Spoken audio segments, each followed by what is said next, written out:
What's going on, everybody? It's been a while since I made a video, and I apologize for that. A lot of things going on. If you guys have been watching my videos, you guys know that my wife and I just had another baby. So, the sleep and the sleeping patterns is a little bit off, but it's getting better. And I'm starting to feel, myself again. So I'm back with these videos, and today's video, I want to talk about a few things. Number one, I want to give my son his props for looking phenomenal and staying focused and consistent in the gym with his eating, his sleeping, listening to his dad, getting that work in because he looks phenomenal. I'll be taking you through a chest workout that we did on Sunday, and man, was I impressed. And I'll be talking about why it is super unnecessary for anyone at the age of 21 to be on any sort of anabolics, steroids, PEDs, any of that stuff. It's so unnecessary for so many different reasons. And so I'll be talking about that, giving him his flowers. And also, I'll be discussing for those that live in the West, because I know I got a few followers that are from different countries.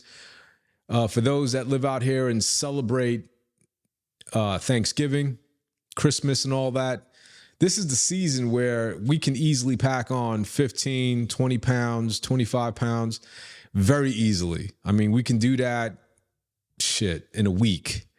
And for those that are, that are not as, psyched now that the summer's over, maybe you're kind of like falling off a little bit, not being anal with the diet and not watching what you eat. I get it because I'm there. So, for those that are just kind of like, loosening up a little bit, maybe having that slice of pizza, 3 or 4 of them as opposed to one, I understand. But what I'm going to do is I'm going to give you the math that I use that's available to everybody, because it's basically how to determine what your BMI is and the amount of calories you need to either maintain your current weight or drop weight or even gain weight.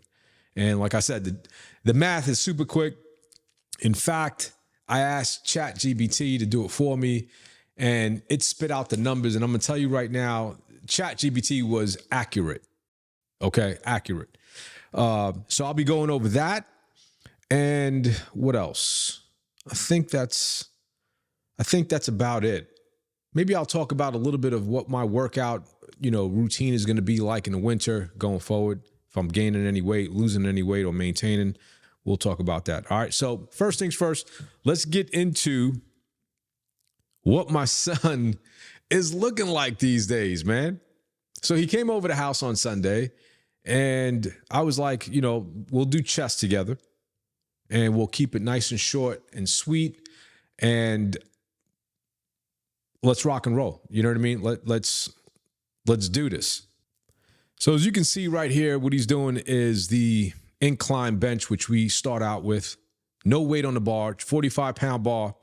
And as you can see, this kid is looking lean, 5'10", 5'9", 5'10", I'm not sure, maybe 5'10", and 158 pounds. Let me run through that again.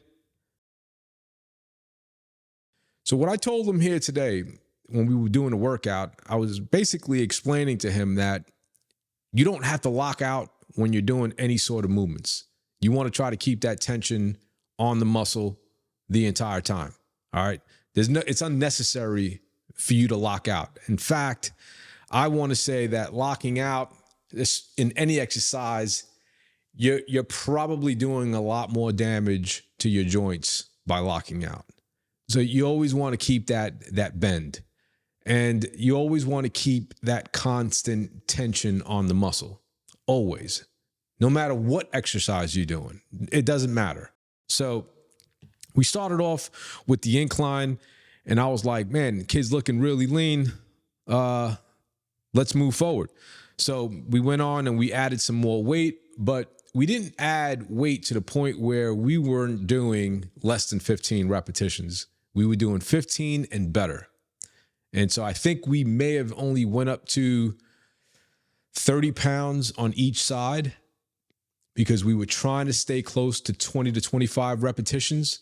So 35 pounds on each side was our max. All right. And we were more focused on the stretch at the bottom, right? Like once we started putting on weight at the bottom, we were focusing more on that stretch, trying to pull that pec all the way up and as far back as we possibly can. And then obviously lifting the weight up, pushing the weight forward. Again, my elbows are like this. I'm never going to be like this on my chest. I'm not worried about the squeezing aspect of the movement.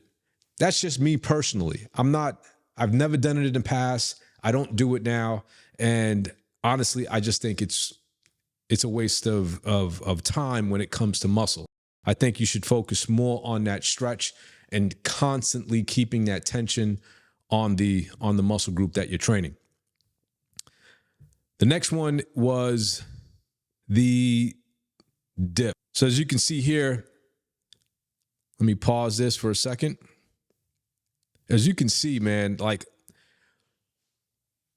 look at his body, right? Look at how low he's trying to go. This is as far as he can stretch. And I said, try to hold that stretch at the bottom. Let that muscle stretch out as possible, as much as possible until it hurts. Try not to worry about the repetitions at this point, because I know you're only going to get, maybe 7 or 8 or whatever. But this just goes to show you that you don't need to add weight when you're doing dips. You don't need to do that. Just get stronger.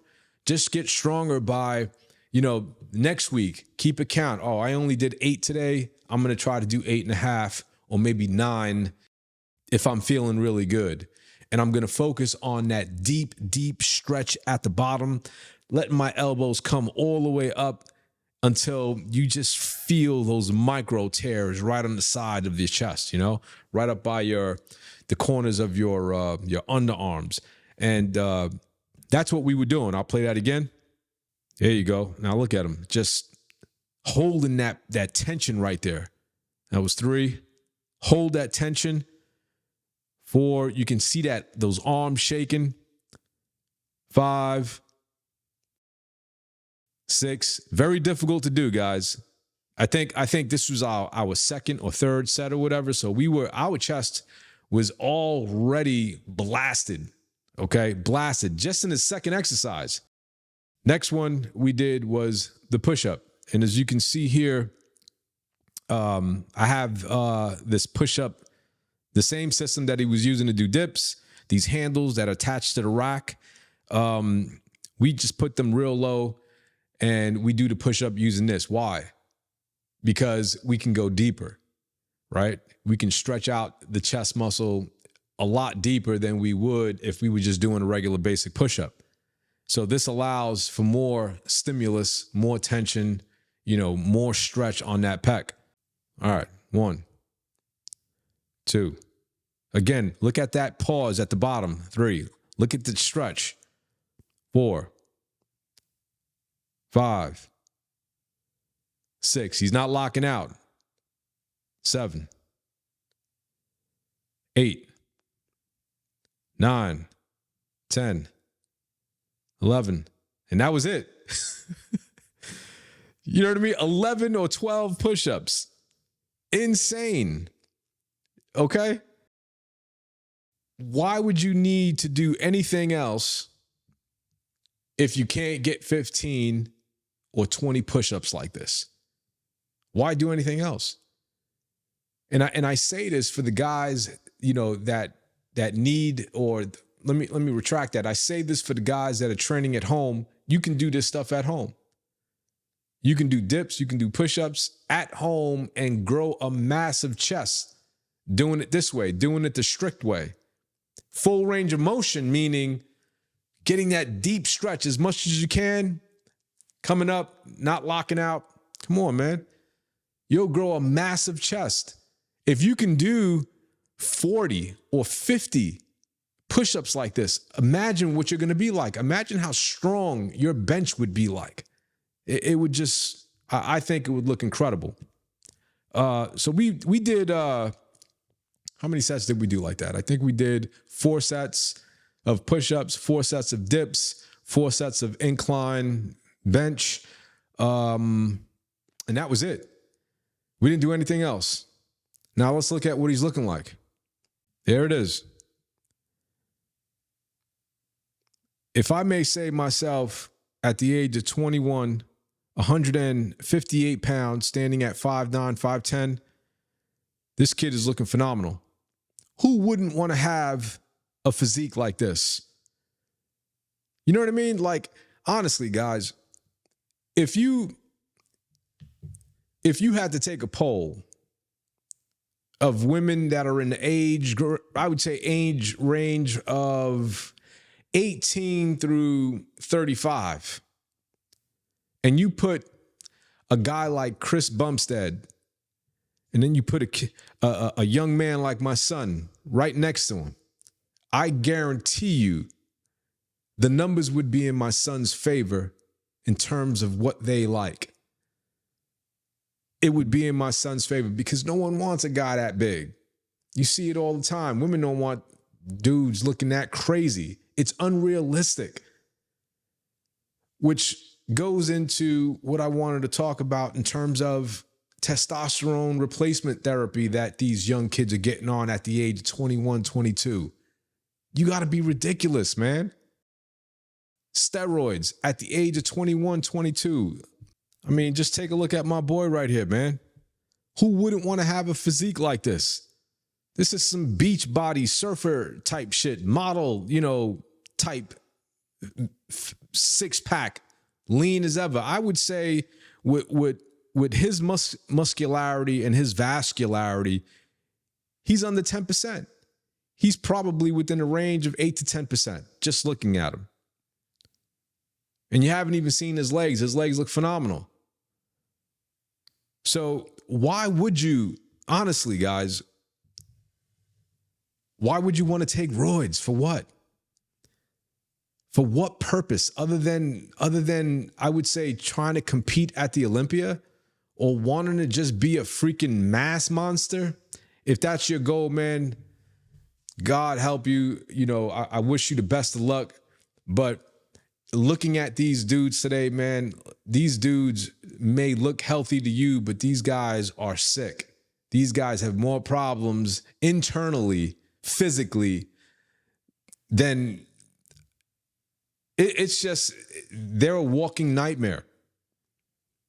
They're a walking nightmare. If you're the type of individual, all right, you're a weightlifter, bodybuilder, you compete, and you got to take all these medications and all these pills to keep your system running correctly, then you know it's a problem.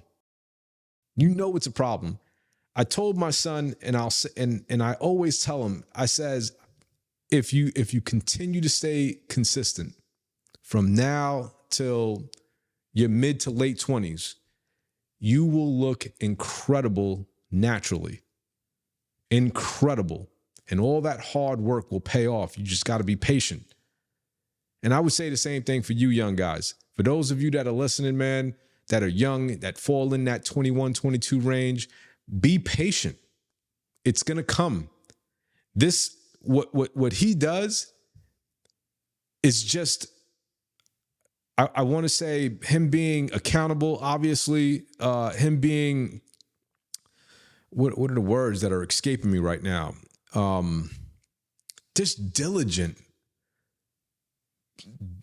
Being on top of his health, not overeating, eating at maintenance, allowing himself to gain as much muscle as he can naturally. What do they call that? They call that main gaining, right? You're maintaining your weight, but you're gaining muscle at the same time. That's the way to go.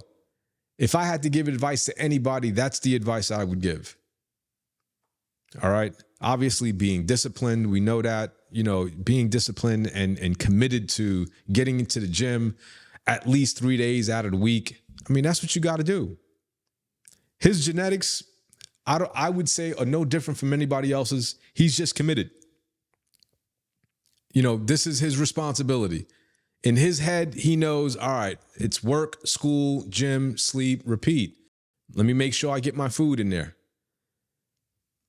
I don't see why when I look at content on YouTube and other platforms, I don't see how these young kids are doing the shit that they're doing and don't even look as good.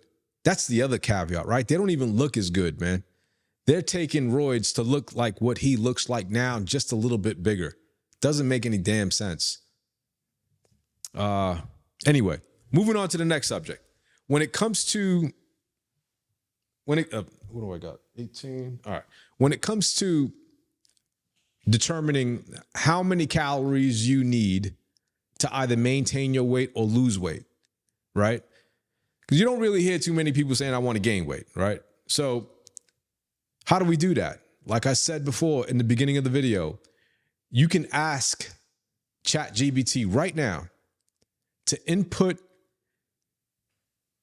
your measurements, meaning your height, your weight, your sex, whether you're sedentary, active, or super active, or you're not active at all. And ChatGBT will come out with a number, a roundabout number. It's an estimate of how many calories you need to maintain that current weight right now. And I did it. So let's go on to ChatGBT. So I did it. I used ChatGBT and it gave me these steps. Step 1, estimate your basal metabolic rate, your BMR. Let me stop playing around, use my glasses. So using the Mifflin-St. Jean equation, which is a widely used method, the BMR would equal 10 times your weight, they have kilograms here, plus 6.25 times height in centimeters, take away 5 times age, meaning years, plus 5. So you can see that here. So if what I said didn't make sense, just look at the screen, right? First, convert your weight and height. So this is what I did. I said I'm 157 pounds. That equals 71.2 kilograms. My height, I'm 5'7". That equals 170 centimeters. Now we plug in the numbers. BMR equals 10 times 71.2 plus 6 1/4, 6.25 times 170, take away 5 times 52 plus 5. The calories I would need to maintain my current weight, according to this BMR, is 1,510 calories per day, give or take. Step 2, adjust for activity level. In this step, I use the method of I don't do anything, very sedentary, because I want to be accurate and I don't want to overstep my calories. I don't want to overeat. So, and I'll explain that in a second. So it says here, next we multiply your BMR by an activity factor based on your daily activity level. Sedentary, little or no exercise, my BMR is going to be times 1.2. And as you can see here, lightly active, it's 1.3, moderately active, 1.5, very active, 1.7. Now, I train every day, but I don't run every day. I'm not doing a Stairmaster every day. I don't do cardio every day. I just train. My training lasts about maybe 25, 30 minutes. So for me, I'm not doing much. So I would put my activity level as sedentary, 1.2. And now this is what we do. My total daily expenditure, TDEE, right, equals 1510. 1510 is the amount of calories I need to maintain my current weight. I'm going to times that by 1.2, but ChatGPT times it by 1.5, and it gave me a total caloric daily expenditure of 2340. So ChatGBT is giving me 2340 because at 1.5, being moderately active, it's accounting for the calories that I would be burning a day because I'm moderately active. So I'm guessing from 1,500 to 2,300, ChatGPT is saying, oh, well, you need an additional 700 plus calories to be able to maintain your current body weight. That's not me. If I ate 2,340 calories, I'm gaining weight. Trust me. I know that 1,510 is more or less around the amount of calories I need to maintain my current body weight with the amount of times that I work out every single day. And I know this because I've been keeping track of it for so long. So step number 3, it says create a caloric deficit. Here we already know you're going to do 2340 times 500. 2340 take away 500. That gives me 1,840 calories a day to be in a calorie deficit. Now look, guys, in order for me to lose a pound, okay, I'm consuming 1,510 calories right now. 1,500 or so calories right now, okay? If I'm walking or if I'm maybe exerting myself throughout the day, maybe a little bit more, maybe I'll add in 1,600, another 100 calories. But I know if I want to lose weight, if I want to drop down and start dropping down to about 150, 147, the way I was during the summer, then I know for a fact that I have to drop 500 calories every single day, which brings me down to about 1,000. Now, I'll tell you right now, 1,000 calories for me is very little. I need more. That's when I start doing cardio. Why? Because doing cardio allows me to eat more. If I'm going to do, if I want to, let's just say, continue eating 1,500 calories, but I want to freaking lose weight and I want to continue losing a pound a week of body fat every day, every week, then I'm going to do 500 calories worth of cardio every single day. Did that make any sense? I hope it did. I'll say that one more time, guys. I'm going to continue eating 1,500 calories every day, but I'm going to do enough cardio where I'm going to burn 500 calories to put myself in that deficit. I can't just eat 1,000 calories every day and go to bed and feel good. I'm not going to feel good. I'm going to be starving. Maybe that's where you guys get into this funk, this problem, because you guys go to bed hungry. You don't do enough cardio, or maybe you're eating too little, and then you wake up during the middle of the night and you're starving and you go and you raid the refrigerator. You got to figure out what works for you. The holidays are coming up, like I said previously, and maybe you may want to find out what your BMR is and also find out how many calories you need to be able to maintain your current body weight. And then either say, should I do cardio to continue eating the amount of calories I need daily, or should I cut back some cardio, do a little cardio, cut back some calories, and maybe I should attack it that way. That's up to you guys. You figure it out. Do it how you like, whatever works for you, because my method works for me. It may not work for you, so on and so forth. I think with that, how much time do I have left? Yeah. So I think with that, I'm going to leave it there. And I hope you guys enjoyed the video. If you did, you found it useful, please give it a like, share it, do whatever you want with it. All right. I'll see you on the next one.